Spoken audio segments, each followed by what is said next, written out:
Em 1845, os dois navios mais avançados da Marinha Real Britânica partiram para conquistar a última fronteira da Terra.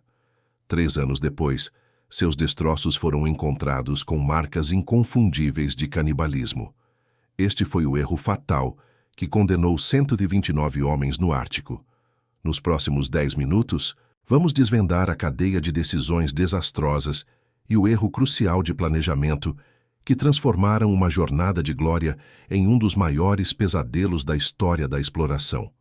Você vai entender por que, mesmo com a tecnologia mais avançada da época, a tripulação do HMS Erebus e do HMS Terror não teve a menor chance, e como o mistério de seu desaparecimento assombrou o mundo por mais de 170 anos. Isso não é apenas uma história de exploração. É um documentário sobre arrogância, desespero e um erro tão pequeno, mas tão catastrófico, que envenenou lentamente cada um dos homens a bordo, muito antes de o gelo esmagar suas esperanças. Metade do século XIX. O Império Britânico era a maior potência do planeta. A Revolução Industrial estava a todo vapor, e uma sensação de invencibilidade tomava conta da nação. No mapa mundi havia um último grande desafio, uma obsessão que já durava 300 anos, a passagem do Noroeste, uma rota marítima que ligaria o Atlântico ao Pacífico através do labirinto de ilhas do Ártico canadense. Quem a conquistasse não apenas entraria para a história, mas controlaria uma nova e lucrativa rota comercial. Para essa missão, a Grã-Bretanha não poupou recursos. O HMS Erebus e o HMS Terror, navios de guerra veteranos, foram completamente reformados. Seus cascos foram reforçados com placas de ferro para resistir ao gelo. Eles foram equipados com motores a vapor de locomotivas, uma tecnologia de ponta que lhes permitia navegar por até 5 nós sem depender do vento. E o mais importante, foram abastecidos com provisões para 3 anos, comida, carvão e o moral nas alturas. No comando, um explorador experiente de 59 anos, Sir John Franklin. A expedição partiu de Greenhithe, na Inglaterra, em 19 de maio de 1845, sob aplausos de uma multidão. Era uma demonstração de força, tecnologia e confiança. Mas escondido nos porões dos navios, em meio a toneladas de suprimentos, estava o erro fatal. Um detalhe aparentemente insignificante que selaria o destino de todos os 129 homens. O almirantado britânico precisava de 8.000 latas de comida para a longa viagem. Em vez de escolher um fornecedor de confiança, eles optaram pela proposta mais barata, de um novato chamado Stephen Goldner. Para cumprir o contrato gigantesco em tempo recorde, apenas alguns meses, a produção foi feita às pressas. As latas foram seladas com solda de chumbo, aplicada de forma tão grosseira que o metal tóxico escorria para dentro, contaminando a comida. Pior, muitas das vedações eram defeituosas, permitindo a entrada de bactérias. A tripulação estava partindo para o lugar mais inóspito da Terra, com uma bomba-relógio em seu estoque de alimentos, botulismo e envenenamento lento por chumbo. Os últimos europeus a verem a tripulação de Franklin foram os tripulantes de um baleeiro na Baía de Baffin, no final de julho de 1845. Eles relataram que os homens estavam de bom humor, aguardando as condições ideais para entrar no labirinto de gelo. Depois disso, silêncio. Por 2 anos, o mundo não teve notícias do Erebus e do Terror. Preocupações iniciais eram descartadas. Afinal, eles tinham suprimentos para 3 anos. O que ninguém sabia era que, em setembro de 1846, os navios ficaram presos no gelo perto da ilha King William, um dos lugares mais remotos do Ártico. O primeiro inverno foi brutal, mas administrável. A tripulação, disciplinada e bem treinada, seguiu as rotinas da Marinha Real, esperando o degelo do verão.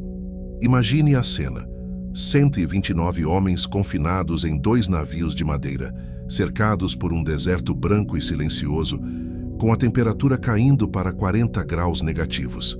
A escuridão polar, que dura meses, começava a minar a sanidade de todos. E você, o que sentiria preso em um navio no meio do nada gelado? Me conta aqui nos comentários como você acha que reagiria. O verão de 1847 chegou, mas o gelo não recuou. Os navios continuaram imóveis, prisioneiros do mar congelado. O otimismo se transformou em medo. O chumbo das latas de comida já estava agindo no corpo dos marinheiros. Fraqueza física, dores nas articulações, confusão mental, paranoia. Eles não sabiam a causa, mas estavam sendo envenenados por dentro. A liderança começou a ruir. Em 11 de junho de 1847, como sabemos por uma nota encontrada anos depois, o comandante Sir John Franklin morreu. A expedição estava agora sem seu líder e sem esperança de libertação. Um segundo inverno no gelo se aproximava. Agora, com a comida estragando, o escorbuto, a deficiência de vitamina C, se juntou ao envenenamento por chumbo. Os homens sofriam com gengivas sangrando, dentes caindo e feridas que não cicatrizavam. O moral despencou. O capitão Francis Crozier, agora no comando, tomou uma decisão desesperada. Em 22 de abril de 1848, os 105 sobreviventes abandonaram os navios. Em uma nota deixada para trás, Crozier informou que eles marchariam para o sul, em direção ao posto comercial do rio Beck, a centenas de quilômetros de distância. Foi a marcha da morte. Eles estavam fracos demais. O envenenamento por chumbo afetava seu julgamento. Em vez de levar apenas o essencial, eles carregavam entre nós pesadíssimos objetos inúteis, talheres de prata, botões de uniforme polidos, livros e até uma escrivaninha. Cada quilo extra era uma sentença de morte. Se você está imerso nessa história trágica, não esquece de deixar o like para apoiar nosso trabalho de resgatar esses eventos incríveis. A tradição oral dos povos Inuit, que viviam na região há séculos, pintou o quadro aterrorizante do que se seguiu.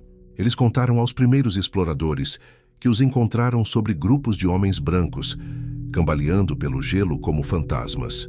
Homens que caíam e não se levantavam mais. A trilha de corpos e equipamentos abandonados se estendia por quilômetros. Mas foi outro detalhe dos relatos Inuit que chocou a sociedade vitoriana.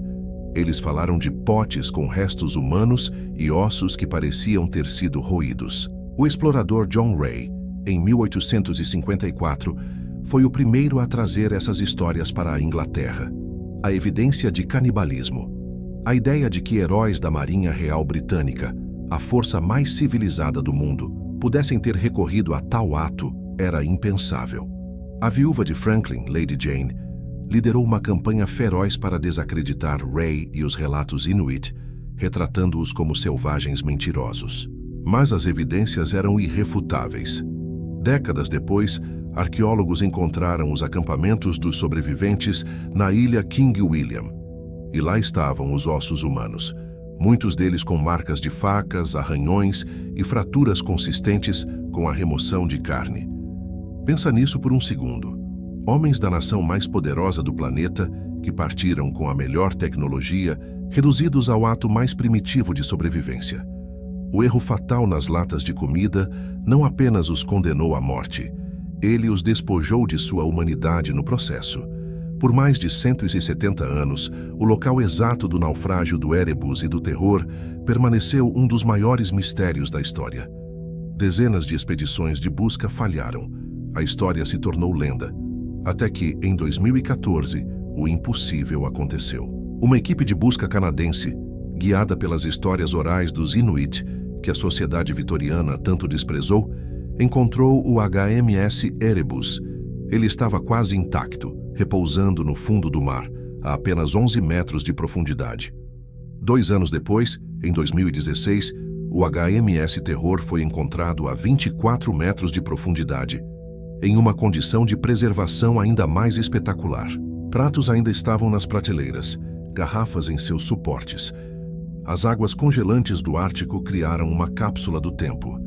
A descoberta desses navios não foi apenas a solução de um mistério.